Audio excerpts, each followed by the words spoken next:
Sampurasun wargi Jabar, ada kabar gembira dari Kabupaten Majalengka, khususnya di ruas Jalan Majalengka hingga Talaga.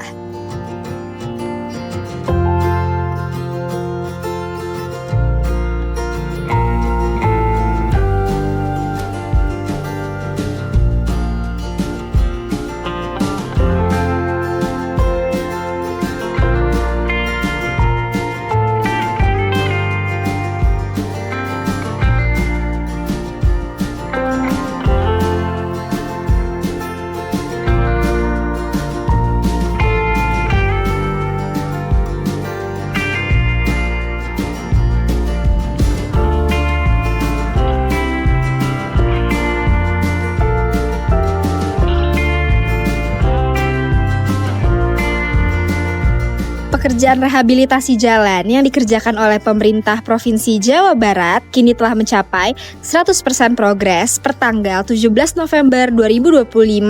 Di ruas ini terdapat 4 paket pekerjaan yang dikerjakan sekaligus. Mulai dari penanganan dampak bencana sampai pembuatan saluran air untuk memastikan aliran permukaan tetap lancar dan kualitas jalan terjaga dalam jangka panjang. Rehabilitasi ini bukan hanya memperbaiki fisik jalan, tapi juga meningkatkan keamanan dan kenyamanan perjalanan wargi Jabar. Dengan selesainya seluruh pekerjaan, kita harap konektivitas wilayah jadi semakin baik, aktivitas masyarakat makin lancar, dan perekonomian lokal ikut bergerak maju.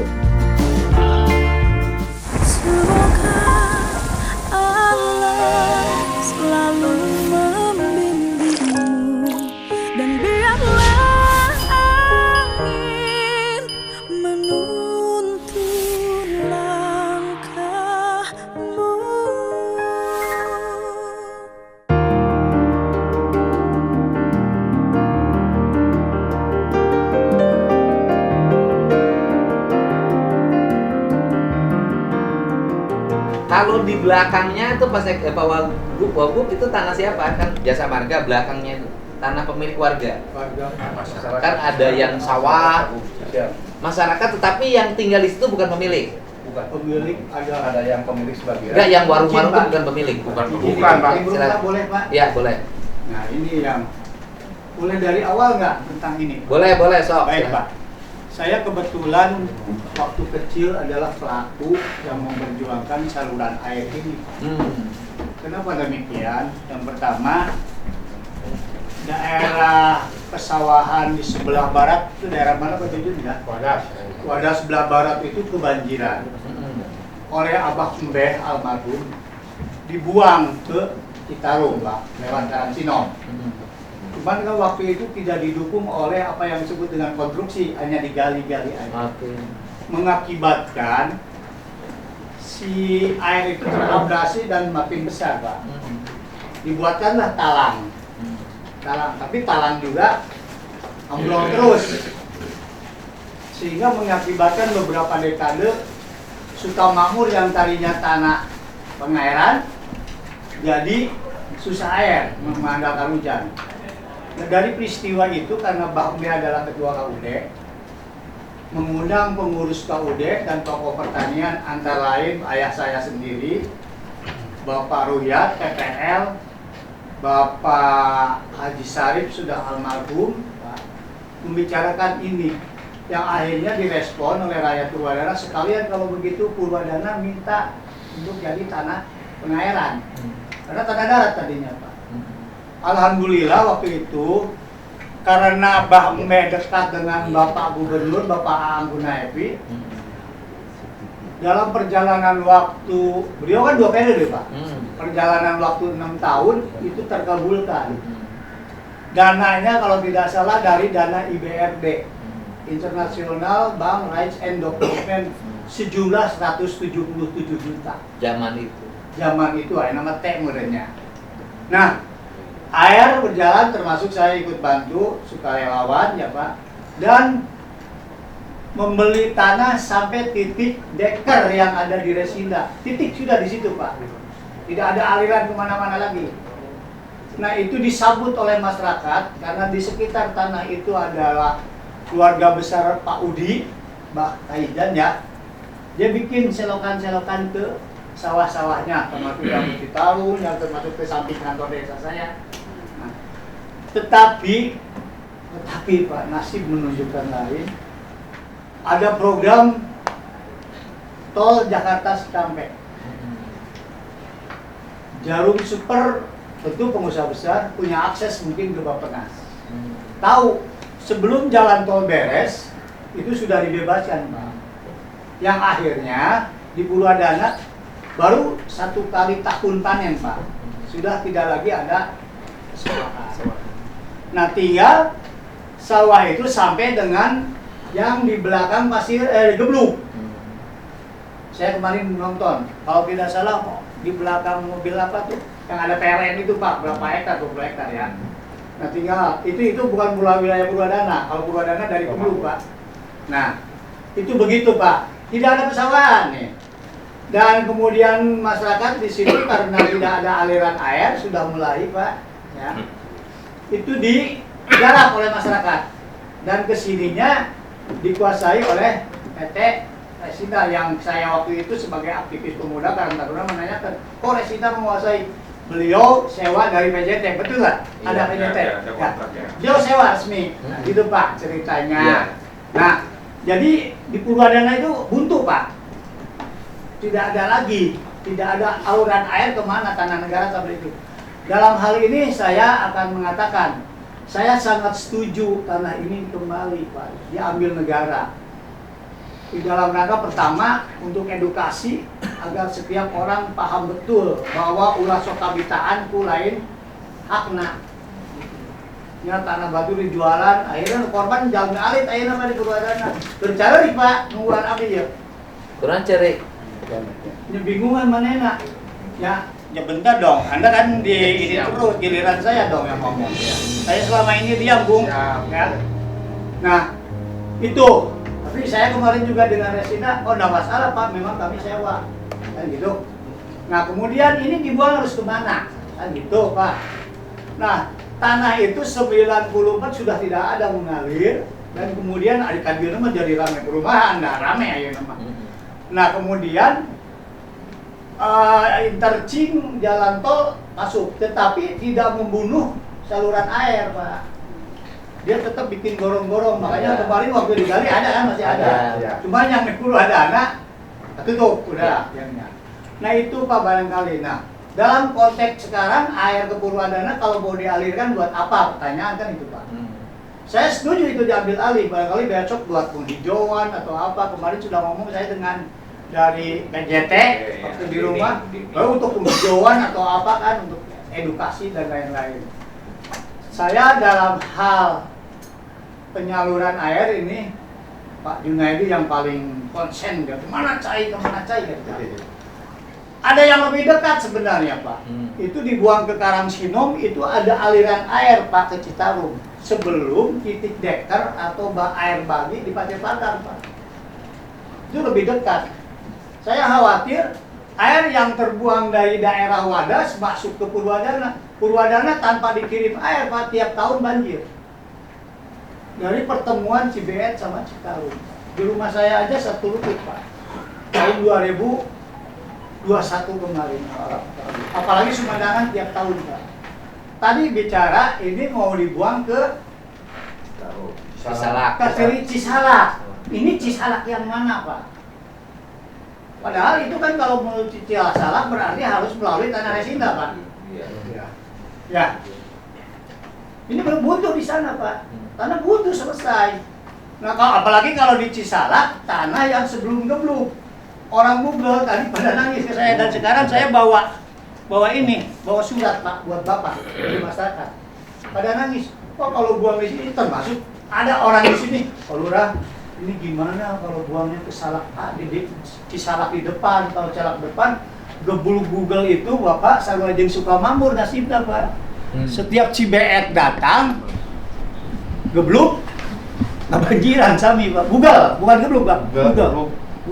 Nah, ini pertanyaannya Cisalak yang mana? Jadi kalau saya mah lebih bersaran dibuangnya ke sebelum bak bagi Pasir Pagar, Pak. Kalau tanah yang diambil, saya setuju ambil saja, Pak. Kemudian sawah yang 20 hektar yang dipertanyakan kan, ini airnya dari mana? Mereka ketika air ini tidak mengalir, mereka tetap sawahnya untung Pak. Ini punya Pak Buyo di situ. Yang garapnya Pak Haji Omah, Pak Haji Soba, Pak Haji Nasa dan lain-lain. Tidak ada bercerita rugi Pak. Mereka menggunakan apa? Satu satelit. Kedua, kalau musim hujan itu air dari jalan tol masuk ke susu, termasuk Kampung Gebluk yang mau bebaskan sekarang ini diambil. Itu tiap hujan kebanjiran Pak. Walaupun saya sudah upaya lewat Resinda membuat jalan air 1 kilometer udah dibuat. Nah, sekalian usul di depan Bapak, sebenarnya bukan ke Bapak, saya ke Pak Rusman. Tolong buatkan kebijakannya entah ini levelnya level gubernur maupun level kabupaten. Tolong tadi Bapak bilang tentang trotoar ya. Kalau saya lebih membutuhkan drainase kota Pak. Jadi dari Bedami sampai ke harus dibuatkan drainase agar air tidak mengalir ke kampung-kampung Pak. Dan setiap musim hujan itu ada kampung di belakang pom bensin Pak Wasma itu kebanjiran Pak semua. Dan sekarang celakanya nih, kalau kan celakanya udah saya laporan di Pak Bupati sih. Celakanya si jalan interchange ini bawahnya ambrol kan. Sehingga aliran yang dari Gempol tengah itu air dari mulai Kaleo atau bukan Kaleo, dari Mandaya Pak. Dulu kan nyebrang ke Gebluk. Sekarang tertutup itu drainase yang dibuat oleh interchange-nya. Dia masuk ke kampung Gempol Tengah Pak. Air numpuk di situ sehingga kalau musim hujan, kalau hujan nih kemarin aja besar, ya kebanjiran Pak. Jadi saya mohon sekalian ketemu Bapak nih ya, tolong itu drainase kota. Jadi di pinggiran jalan tol lain trotoar we pangnyeukeun drainase kiri kanan Pak. Ulah bangunanna diizinkeun Bapak. Kasaha nyariosna? Kan Pak Wabu. Abdi bingung ieu saha gitu. Kok izin IMB mah kabupaten? Nya, ieu kana mah ulah izinna dipasihkeun nya. Sementara manehna mariceun kocok. Oke. Jadi tukang. Contohnya we, pom bensin. Tulus diskotik anu araya di dinya. Cai kiina Kampung Gebluk, Pak. Terus sabeulah tepi ka mushola anu aya di Kampung Pasir Buah ka teuteung, Pak. Keur hujan unggul, lain musim banjir, keur hujan ka teuleung. Gitu. Jadi ulah izin dari pasihan tapi saranana nggak ada airnya rakyat yang jadi korban. Keur malah hujan turun sugane ari aya drainase mah kahalangan. Itu saja Pak. Ya, baik Pak, terima kasih ya. Jadi concern pemerintah. Nama saya Heriana. Ya, concern pemerintah Provinsi Jawa Barat hari ini adalah membangun dengan nilai-nilai estetik, akademis, filosofi, dan historis. Jadi bisa lihat Pak konsep pembangunan jalan, bisa lihat provinsi hari ini seperti apa. Nah, kan kita ini hari ini terjadi kekacauan dalam pembangunan. IMB yang diberikan itu lebih pada administratif, bukan teknis. Sama dengan mobil kir, yang diperiksa adalah kantongnya, bukan mobil. Itu sama Pak. Nah ini mau kita benerin. Nah sehingga kan kita ini semua hari ini orang bangun sendiri-sendiri. Apalagi Kerawang kan bangunannya luar biasa. Izin untuk perumahan mewah mempertahankan dirinya, tidak memikirkan orang lain. Pabrik mempertahankan dirinya, tidak memikirkan orang lain. Yang korban itu rakyat kecil. Mereka yang tinggal di bantaran, yang tidak bisa mempertahankan diri. Nah, sehingga kita hari ini menormalisasi sungai, mengembalikan fungsi sungai. Sesungguhnya mengingetin pada kita semua ada hal yang harus segera dibenahi. Saya yakin harusnya setiap daerah itu kan punya peta. Jaringan sungainya di mana, titik-titik kawasan hijaunya di mana, perumahan titiknya di mana. Nah, itu yang harus menjadi panduan sehingga ketika izin diberikan itu, izin berikan ini implikasinya apa, maka tujuan AMDAL sejenisnya kan sebenarnya itu. Tetapi kan kita tahulah selama ini dokumen-dokumen itu lebih menjadi dokumen-dokumen administratif untuk melengkapi izin dibanding dengan dokumen teknis agar pembangunan berjalan dengan baik. Itu bisa dilihat bagaimana kacaunya pembangunan hari ini. Dan itu kan kita jujur lah, mau dimanapun memang kacau. Nah, saya hari ini ingin pertama, kalau sudah sungainya terpetakan, ada patoknya, ada digitalisasi petanya. Nah, kemudian nanti alat berat kita bekerja mengalirkan sungai kemana, ya nanti kita kan ada panduan teknisnya nanti. Sungainya lari kemana. Yang penting kan hari ini sungainya balik dulu deh fungsinya, gitu loh. Kembali lagi pada negara, nanti negara yang nata. Karena kan tidak mungkin juga nanti kita nata sementara kepemilikannya di tangan orang. Saya ini hari ini sebenarnya yang mengerjakan ini. Yang mengerjakan itu kan bukan menteri, bukan gubernur, yang mengerjakan itu kontraktor. Kontraktor juga yang mengerjakan bukan kontraktor, tukang beko sama tukang tembok. Di lapangan selama ini selalu tertundanya proyek-proyek normalisasi sungai, pasti ketika alat berat datang dihalangin orang. Alat berat jalan dihalangin orang, diambil sertifikat, dipegat, seperti itu. Nah, ini saya ingin sekarang semua orang punya kesadaran. Mumpung apa? Mumpung publik kita lagi mendukung nih. Rakyatnya mendukung sekarang normalisasi, pembongkaran bangunan liar. Ini luar biasa dukungannya. Nah, ini harus dimanfaatkan oleh negara untuk segera mengambil kembali hak-haknya dan hak negara untuk masyarakat. Sebenarnya itu, Pak. Nanti kemana sungainya lari, biarkan teknis yang melihat. Kan ada peta datanya, ada kan Pak ya. Arahnya ada, ketinggiannya berapa, ininya berapa. Misalnya hari ini perdebatan tentang laut apa sih? Sampai kapanpun pasti banjir, Pak. Karena apa? Sekarang darat lebih rendah dari laut. Kayak kasus di Bandung. Bupatinya pengen jalannya ditingkatin beton, ngapain juga, jangan dibikin betonnya ditaikin lagi. Solusinya bukan itu, solusinya aliran air kemana? Kenapa? Karena daerah pemukiman lebih rendah daripada sungai. Itu pasti problem. Nah, kita kan ingin benahin itu, dan nanti saya minta Pak Sekda, Pak Wakil Bupati untuk peringatan sudah yang keberapa terhadap bangunan liar. Semua sudah peringatan keberapa. Kalau sudah peringatan yang kedua, ketiga tidak digubris, ya pembongkaran kita lakukan bersama. Kita provinsi juga dengan seluruh jajaran kita akan lakukan. Nah, selanjutnya barangkali dari izin Pak, saya menjelaskan dulu Pak. Seperti mana? Baik, terima kasih Pak Gubernur.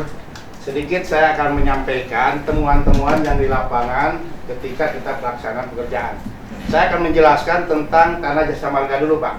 Ya, Tanah Jasa Marga itu yang berdiri bangli-bangli di situ, termasuk lampak-lampak limbah itu pure adalah Tanah Jasa Marga Pak. Ya, itu. Makanya di sini saya sebagai kepala desa itu minta kejelasan. Betul, yang ada patoknya ada Pak, yang hilang pun banyak. Nah, ini temuan di lapangan. Nah, di sini juga perlu diingat oleh BPN juga, hampir rata-rata Pak, saya tadi ada temuan yang menjadi sertifikat itu ketika terjadi transaksi. Ya, transaksi jual beli, kadang-kadang si penjual ini seenaknya aja bahwa itu adalah benar tanah negara yang dimiliki oleh PJT atau Tanah Jasa Marga. Nah, ketika pengukuran BPN kan tidak konfirmasi dengan pemerintahan desa. Nah, itu Pak yang terjadi ini. Ini bukti nyata di lapangan. Tadi saya 2 orang Pak didatangin Pak. Ternyata dia itu mengklaim bahwa itu tanah sertifikat, cuma alas haknya itu beda. Tidak satu hamparan Pak, muncul alas hak baru. Nah, itu. Sedangkan menurut laporan informasi di lapangan masyarakat itu bahwa itu adalah tanah PJT. Tapi yang punya tanah, yang pembeli sekarang itu tanah hak milik. Nah, ini kan yang membingungkan kita Pak. Karena selama ini pihak BPN kalau melakukan pengukuran di lapangan itu tidak pernah melibatkan pemerintahan desa. Itu Pak. Ini fakta loh di lapangan. Nah, yang kedua tentang aliran sungai SS Pasir Panggang. Ini juga banyak temuan. Makanya kemarin itu Pak Manap, yang Pak Manap itu Pak, saya coba-coba ngukur. Tanah PJT itu udah jelas, kita melihat gambarnya itu bahwa itu 25 meter. Tadi menurut keterangan dari Jasa Marga, itu 40 meter. Itu Pak, malahan kalau diukur, tanah PJT aja hilang Pak, nggak ambil. Nah, itu kan bingung. Kok bisa muncul sertifikat? Nah, ini, ya, itu yang Pak Manap. Nah, belum lagi tadi temuan-temuan di sana Pak, bahwa akan dialihkan ke Kali Cisarak. Itu masyarakat tadi Pak, tidak kurang 500 orang kumpul dengan saya Pak. Dia menolak. Inginnya masyarakat itu kembali lagi ke semula aliran sungai kepada zaman dahulu. Karena dia itu yang merasakan setiap hari atau musim hujan yang merasakan nikmatnya ya bencana alam. Nah ini. Nah disitulah masyarakat dulu. Jadi waktu belum ada Resinda tidak pernah kebanjiran. Kenapa sekarang ada perubahan elit itu kebanjiran? Karena temuan di lapangan itu adalah aliran sungai semua 100% itu ditutup. Tidak ada pakai gorong-gorong, Pak. Nah itu yang salahnya. Satu lagi, kenapa Kampung Gebluk itu sering banjir, Pak? Karena tanah yang dimiliki oleh perusahaan, dia bikin tanggulnya 5 meter, yang masyarakat diabaikan hanya 1 meter. Ya otomatis air itu masuk ke perumahan. Tadi ada 3 dusun, Kampung Gebluk, Bugel, Tegaluhur, Pak. Itu. Ternyata saya cek, benar Pak, tanggulnya itu di atas, melebihi rumah warga. Sedangkan sebelahnya yang berbatasan dengan tanah milik warga, kampung warga, itu dibiarkan. Nah itu masalah juga. Nah kalau seandainya sekarang mau dialihkan ke Kali Cisarak ke situ, ya tadi, tentunya masyarakat yang tinggal situ akan jadi korban. Nah makanya tadi masyarakat itu pengen kembali lagi ke semula. Dan dulu juga ada aliran sungai bermanfaat untuk warga situ. Maklum rumah di situ dia tidak pernah kebanjiran. Tapi ketika ada kawasan elit, perumahan elit berdiri, dia baru merasakan kebanjiran karena ditutupnya aliran sungai SS Pasir Panggang. Itu Pak. Ya. Terus yang ketiganya, tadi kembali lagi kita harus punya ketegasan karena yang namanya aset negara harus kembali lagi kepada negara, Pak. Tadi salah satunya temuan tadi.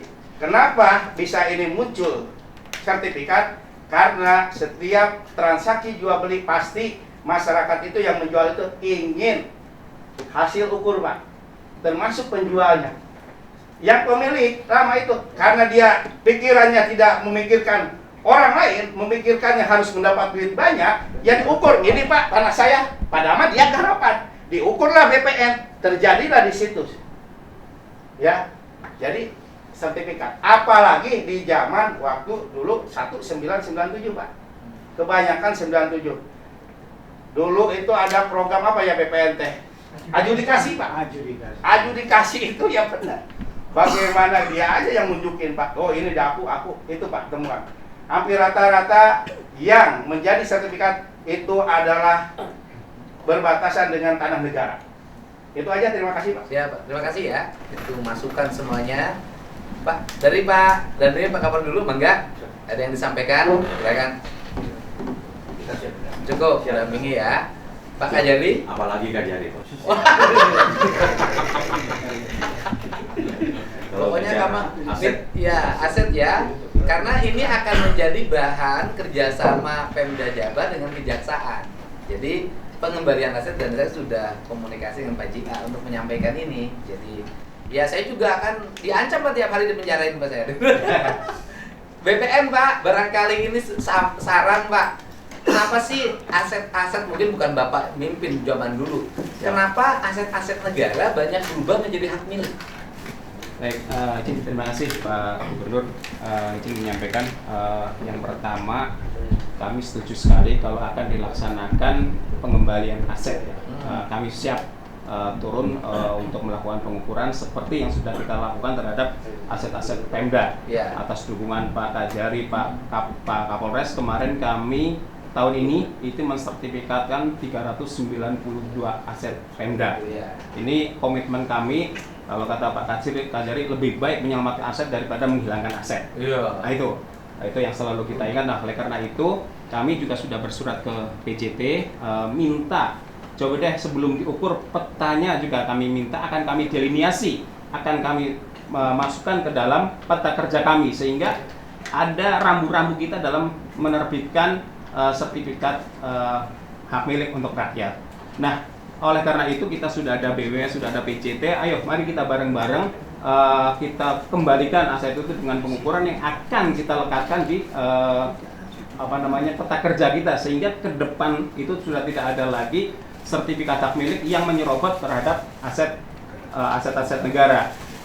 Kenapa dulu kita sampai katakanlah tergelincir menyertifikat aset Pemda karena aset negara, karena ya dari dari yang pemilik aset sendiri juga belum jelas mana patoknya, sehingga ketika ada masyarakat menunjukkan, mohon izin Pak Kepala Desa, tentunya kalau BPN memberikan sertifikat itu, yang pertama ada tanda tangan Kepala Desa di pernyataan penguasaan fisik, pernyataan fisik itu ada dua di bidang pengukuran dan di bidang pemberian haknya, itu ada dua Pak. Jadi kemungkinan kalau tidak diketahui oleh jajaran desa itu kayaknya tidak, tapi kemungkinan ya sama-sama sama-sama abe lah, wirah tanda tangan gitu. Jadi saking banyaknya, mungkin saking banyaknya, tapi kalau di dokumen kami pasti ada tanda tangan Kepala Desa. Dalam yang pertama di pengukuran itu penunjukan batas, itu selalu diketahui oleh Kepala Desa ketika itu adalah pendaftaran pertama kali. Dan selanjutnya juga ada panitia yang turun, itu minta lagi tanda tangan dari Kepala Desa. Terhadap hal ini kami setuju sekali ya Pak Gubernur, nanti kita akan koordinasi dengan PJT maupun BWS, ketika sudah dipatok ayo kita ukur. Itu juga akan menjadi rambu-rambu kita Pak dalam menerbitkan sertifikat selanjutnya. Barangkali itu Pak. Baik. Izin Pak, saya menjawab Ya nggak dari usah. Kepala BPN. Itu zaman dulu, bukan zaman sekarang. Oh siap Pak. Kan sertifikatnya zaman dulu Pak. Nah ini Pak, maksudnya Kepala Desa menandatangani itu, yang datang itu adalah petugas notaris Pak. Setelah jadi gambarnya, ketika pelaksanaan pengukuran itu tidak ada laporan Pak. Ya mohon maaf ya Pak ya, ini bukti nyata di lapangan Pak. Ya enggak? Saya nggak mau disalahkan Pak. Biasanya Pak, notaris itu yang jalan Pak. Oh Pak, ini minta tanda tangan, ini petanya, ini udah dilakukan pengukuran. Harusnya sebelum dilaksanakan pengukuran itu Kepala Desa itu dikasih tahu supaya ngikuti bareng-bareng kita menyaksikan Pak. Itu yang terjadi Pak di lapangan ya. Mohon maaf. Siap. Baik, nanti kita tata kelolanya kita perbaiki. Kita paham lah, Ya. kita ini manusia Indonesia. Dulu aset negara nggak ada yang ngurus, nggak ada yang membiayai. Sedangkan aset swasta ada biayanya. Ya. Itu masalahnya itu aja. Ya. Untuk itu saya Provinsi Jawa Barat menawarkan diri untuk pada PSDA, BBWS segala macam, kalau ini mau satu induk kegiatan, kami Pemprov siap mengeluarkan biaya untuk menyelamatkan seluruh aset pengairan Ya Pak. jalan. Karena ini penting Pak. Karena saya negara kesatuan Republik Indonesia. Mantap. Biar anggaran berkurang tapi duit tidak pernah habis. Ya satu komando Pak. Ya. Jadi saya ucapkan terima kasih. Habis ini kita langsung turun ke lapangan. Kemudian kita pastikan kegiatan ini hari ini dimulai, selanjutnya berkesinambungan petugas yang bekerja. Ya kan, Pak Diki ya.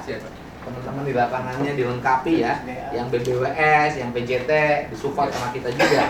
Enggak apa-apa. BBWS belum. BBWS. Oh iya, Pak. Silakan, Pak. Silakan. Terima kasih. Terima kasih, Pak. Jadi kami sampaikan Pak, memang selama ini khusus untuk daerah irigasi Jatiluhur, daerah Karawang khususnya pengelolaan operasi dan pemeliharaan itu kan memang serah operasi dengan PJT. Tapi dalam kasus yang kita sedang akan lakukan ini, khususnya saluran sekunder Pasir Panggang, itu awalnya memang bangunan itu memang sampai 9 saluran sekunder, sampai 9 bangunannya. Memang beberapa tahun belakangan kalau dilihat dalam laporan operasi itu ada sekitar 5 bangunan yang sudah tidak dioperasikan karena adanya alih fungsi lahan, sehingga di sana sawah sudah tidak ada dan air tidak dialirkan ke sana. Tapi dengan tujuan yang tadi disampaikan oleh Pak Gub, kami sangat mendukung tidak hanya di Pasir Panggang ini, tapi juga di sungai-sungai maupun saluran. Di seluruh Jawa Barat, Pak. Baik Pak. Kita hanya mulai saja dari sini, Pak. Kami sangat berterima kasih Pak. Biar nggak banjir lagi, minimal banjirnya berkurang. Dan saya contoh aja deh, waktu kita sama PJT membenahi beberapa wilayah di Bekasi, hari ini Bekasi tidak separah dulu. Sudah jauh Pak, sudah jauh.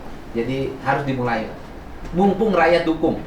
Karena walaupun negara berkeinginan, kalau rakyat ribut terus di media sosial, nolak. Kadang-kadang negara nggak jadi. Ini rakyatnya lagi dukung Pak. Yalah. Terima kasih Pak Gub. Yang itu sudah jalan, yang kemarin Karanglegar. Sudah Pak, sudah jelas. Alat beratnya udah bisa lewat. Sudah Pak. Sudah mulai ya? Iya. Baik, terima kasih ya. Pak Wabub ada yang disampaikan? Pak Sekda? Oh, ada selain gong, terima gong. Ini penyerahan DD pembangunan jembatan gerbang tol Karawang Barat oleh Pemprov Jabar 2026. Terima Pak. Tidak, enggak langsung kepala PU. Saya emang nggak bisa ngelelanginnya. Lelang rumah bisa. Kasih. Mudah-mudahan nanti 2027 nggak macet lagi. Amin.